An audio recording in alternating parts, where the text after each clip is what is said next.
हमारे political editor Aditya नागर हमारे साथ कनेक्टेड है। आदित्य, जाहिर है ये जो है सवाल जवाब हो रहे हैं, इस पर प्रतिक्रियाएं आ रही हैं। किरण रिजिजू कह रहे हैं कि एक लंबा इंतजार है और जो याचिकाएं हैं वो वक्फ बोर्ड को लेकर के दाखिल की गई थी। लंबे इंतजार के बाद और कड़ी मशक्कत के बाद इसे पूरा किया जा रहा है, लेकिन राह बीजेपी के लिए आसान तो है, लेकिन अखिलेश यादव कह रहे हैं कि ये मुसलमानों के हक में नहीं। देखिए, जाहिर तौर पे विपक्ष का ये लगातार जब आप डिबेट देख रहे हैं अलग अलग नेताओं की, पक्ष विपक्ष की, तो अखिलेश यादव ने साफ कहा, अखिलेश यादव ने तमाम बातें कही और अखिलेश यादव का ये मानना था कि कहीं ना कहीं ये मुसलमानों के हक के लिए नहीं। और उन्होंने ये भी कहा कि जब मुस्लिम बोर्ड लॉ जो है और तमाम जो अलग अलग वर्ग हैं मुसलमान जो अलग अलग, वो ये नहीं चाहते कि अगर ये बिल में कोई भी बदलाव हो तो आप क्यों कर रहे हैं। जाहिर तौर पे यहाँ पर जिस तरीके के आपने सुबह से लेकर अब तक अगर 10 स्पीकर हो गए हों तो आपने सभी की अगर भाषा शैली समझी हो, जो जिस पार्टी से आता है वो अपने वोट बैंक की राजनीति कर रहा है। लेकिन उससे पहले समझना ज़रूरी है कि ये वक्फ बिल जो आया है ये आखिरकार इससे होगा क्या, इससे क्या बदलाव है। तो देखिए, आपने अगर किरण रिजिजू का हमने विस्तार से पूरी सुना हो तो उन्होंने वो तमाम बदलावों को बताया है। अगर इसे हम संक्षिप्त में समझें तो इसका एक ही मतलब है, रिफॉर्म रिफॉर्म रिफॉर्म, यानी ऐसे बदलाव जिसको लेकर जो लंबे समय से चले आ रहे हैं, जिसमें सबसे बड़ा रिफॉर्म यही है। उन्होंने एक बात कही खास तौर पर कि देखिए, जिस तरीके से किसी भी वक्फ संपत्ति की अगर 5 लाख से ज़्यादा की आमदनी है तो उस पर एक एग्जीक्यूटिव बिठाया जाएगा और वो एग्जीक्यूटिव ये तय करेगा कि 5 लाख की आमदनी का जो उपयोग है, क्या वो वाकई में जिस पर्पस के लिए वक्फ की ज़मीन दी जाती है उसके लिए है, और उसमें फिर वो क्या ये गरीब जो एजुकेशन के लिए, चाहे हेल्थ के लिए, चाहे उनके मकानों के लिए, अलग अलग चीज़ों के लिए क्या इस्तेमाल हो रही है, क्या मदरसे बन रहे हैं, क्या हेल्थ केयर में जा रहे हैं। तो जाहिर तौर पे सरकार की तरफ से जो आज सबसे पहले मंत्री ने रखी वो बातें रखी जिसमें ये बताया गया कि क्यों ज़रूरी था ये बदलाव। और उन्होंने खास तौर पे कांग्रेस को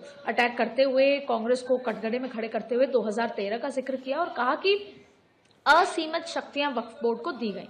और उस असीमित शक्तियों का जो सबसे बड़ा उदाहरण था वो यही था कि कोई भी कानून वक्फ से बड़ा नहीं हो सकता, सरकार का ही मानना है। और जब वक्फ बोर्ड को जो असीमित शक्तियां 2013 में दी गई, उसमें सबसे महत्वपूर्ण बात थी कि वो हाईकोर्ट में चैलेंज उनके फैसले नहीं हो सकते। तो जाहिर तौर पे सबसे महत्वपूर्ण बात यही है कि किस तरीके से सरकार की तरफ से बार बार ये कहा जा रहा है, 3 बातें सरकार की तरफ से कहा जा रहा है कि 1 इंच जमीन भी आपकी नहीं छीनी जाएगी। ये बात अलग है कि अगर डिस्प्यूटेड कोई ज़मीन है तो वो अब हाईकोर्ट पे जा सकती है। इसके अलावा अब से इस लॉ के पारित होने के बाद से उससे पहले जो ज़मीनें थी वो वापस नहीं ली जाएंगी। केवल इस लॉ के पारित होने के बाद ये देखा जाएगा रजिस्ट्री, तमाम चीज़ों को लेकर, और डिस्प्यूटेड ज़मीनों का मसला होगा। तो ये अपने आप में बड़ी बात है। लेकिन ज़ाहिर तौर पर आप देखिए कि अखिलेश यादव का जिक्र कर लें या तमाम दूसरे घटक दलों का जिक्र कर लें, बार बार वो यही मसले उठा रहे हैं कि ये कहीं ना कहीं धार्मिक जो काम करने के तरीके में दखल अंदाजी है। इस बात का जिक्र है कि धार्मिक काम को की दखल अंदाजी है। तो अब क्योंकि ये बिल जब तक नहीं इंट्रोड्यूस हुआ था, चाहे आप 8 अगस्त का जिक्र ले लें, तब भी इसमें राजनीतिकरण हुआ, वोट बैंक की राजनीति हुई। आपने देखा कि दिल्ली के चुनाव से पहले खुद प्रधानमंत्री ने भारतीय जनता पार्टी कार्यालय से वक्फ का जिक्र करते हुए बताया कि दिल्ली की 123 प्राइम लोकेशन की जमीनों को वक्फ ने अपने अंडर ले लिया। और अगर आपको हम वैसे बताएं तो 9,40,000 एकड़ जमीन वक्फ के अंडर है। अब सवाल तो अखिलेश यादव ने यह भी उठाया कि क्या जो ज़मीनों का बार बार जिक्र है कि तीसरी सबसे बड़ी ज़मीन है, पहले रेलवे में है, उसके अलावा भी तमाम बातें कही गई। तो सबसे महत्वपूर्ण बात यह है कि अखिलेश यादव ने तो इस बात का भी जिक्र किया कि रेलवे की भी ज़मीनें बेची जा रही हैं। अखिलेश यादव ने इस बात का भी जिक्र किया कि सेना की ज़मीनें बेची जा रही हैं। तो तमाम तरीके के आरोप प्रत्यारोप के बीच में चर्चा जारी है संसद भवन में, और देर शाम तक ये माना जा रहा है कि चर्चा चलती रहेगी। 39 टोटल स्पीकर्स हैं। ये माना जा रहा है कि देश के गृह मंत्री अमित शाह, जिन्होंने शुरुआत में इंटरवेंशन किया, अखिलेश यादव को जवाब दिया, राष्ट्रीय अध्यक्ष के मसले पर अखिलेश यादव को उन्होंने जवाब भी दिया, वो तमाम चीज़ें यहाँ पर होती नजर आ रही हैं। लेकिन फिलहाल वक्फ बिल को लेकर अलग अलग, अब आप देखिए सबसे हैं वो कौन कौन से हैं, क्योंकि एक तो राजनीति इस मुद्दे पर हो रही है, वो तो ठीक है, वो तो होनी भी थी अखिलेश की तरफ से, क्योंकि जो MY फैक्टर है वो कम से कम जो विपक्षी पार्टियां हैं वो साथ आती है। तो मुसलमान भी एक पूरा बड़ा वर्ग है पॉलिटिकल पार्टीज के लिए, लेकिन वो की फैक्टर्स क्या हैं जो इस राह को NDA के लिए आसान बना देता है? अगर आप राजनीतिक लिहाज से मुझसे की फैक्टर समझ रही हैं तो राजनीतिक लिहाज से सबसे पहले ये सवाल उठ रहा था कि क्या जेडीयू और टीडीपी इस बिल में साथ हैं या नहीं है।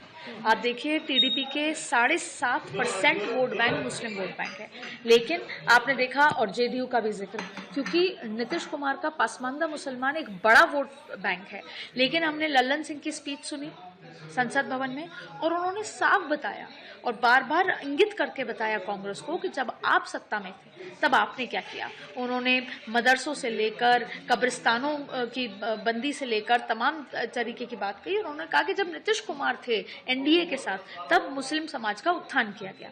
तो जाहिर तौर पे आप एक राजनीतिक लिहाज से जो एक सबसे बड़ा सवाल उठ रहा था कि क्या भारतीय जनता पार्टी ने कहीं ये गलती तो नहीं कर दी, घटक दल के मुस्लिम वोट बैंक है, एनसीपी का मुस्लिम वोट बैंक है, ऐसे में किस तरीके से आगे बढ़ेगी। लेकिन आपने अभी तक देखा शाम होते होते अभी स्क्रीन पर आप देख रहे हैं कि किस तरीके से शिंदे के बेटे बोल रहे हैं। तो घटक दल को लगातार बुलवाना ये पहली बात ये दर्शाता है कि सरकार कितने तैयार आई है, पूरी तैयारी के साथ आई है। नंबर गेम की जो बात लगातार विपक्ष कर रहा है। दूसरी बड़ी बात है कि ये एक रिफॉर्म की तरह से लाया गया है और इसको अगर कोई ये समझ रहा है कि ये कहीं ना कहीं polarisation, Hindu vote bank polarise है, तो ये उसकी विपरीत बात है। यहाँ पर जहाँ एक तरफ भारतीय जनता पार्टी की हमेशा से एक स्ट्रैटेजी रही है, अगर हम वोट बैंक का ही जिक्र कर रहे हैं कि वो हिंदू वोट बैंक को पोलराइज करना चाहता है, मुस्लिम वोट बैंक अगर विपक्ष के साथ, यहाँ पर वो मुस्लिम वोट बैंक में भी सेंधमारी हो रही है। और खास तौर पे कहाँ, जो गरीब तबका है, जो महिलाएं हैं। देखिए यहाँ पे खास तौर पे एक बात कही गई इस बिल के दौरान, जब किरण रिजिजू ने रखा, उन्होंने एक बात ये कही कि अगर कोई वाकिफ कोई अपनी जमीन को किसी अच्छे काम के लिए, खुदा के लिए, जिसे कहते हैं कि अल्लाह के लिए हम इस ज़मीन को दे रहे हैं अच्छे इंटरेस्ट के लिए, लेकिन उससे पहले ये देखना होगा कि आपके पत्नी और आपके बच्चे के लिए आपने उनके के लिए आपके पास तमाम चीज़ें हैं, तभी आप दान कर सकते हैं। पहले ऐसा भी कई बार पाया गया है कि आपने वक्फ में ज़मीन दान कर दी, लेकिन आपके पास घर में बच्चे को खिलाने और महिला को के सबको संभालने के लिए पैसा नहीं है। ये बात खास तौर पे इस बिल में कही गई है कि जब तक आपकी महिला और आपके बच्चे के लिए आपने प्रॉपर्टी रखी हो, इन्वेस्टमेंट रखा हो, उनके देखभाल के लिए आपके पास सारी चीज़ें है, तब जाके आप पूछ कर उसको वक्फ पे बोर्ड पे दे सकते हैं। तो इसमें कहीं ना कहीं वो गरीब मुसलमानों को सशक्त करना कैसे, कि जो आमदनी होगी क्या गरीबों में बट रही है, उसके ऊपर के लिए अलग अलग एग्जीक्यूटिव्स लगाए जाएंगे। इसके साथ साथ बोर्ड में तमाम लोग होंगे, महिला सशक्तिकरण। दूसरा कि किस तरीके से, ऐसा नहीं हो सकता कि किसी ने अपनी ज़मीन तो दान दे दी वक्फ के नाम पे, लेकिन घर में बीवी बच्चों के खाने के लाले पड़ रहे हैं।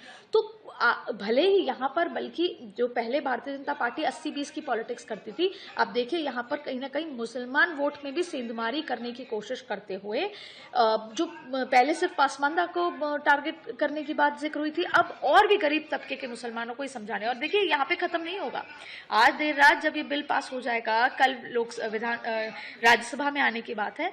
अब चाहे आरएसएस हो, चाहे आरएसएस का मुस्लिम मंच हो, चाहे तमाम सांसद हो, वो अपने अपने विधानसभा में उन इलाकों में जहाँ मुस्लिम आबादी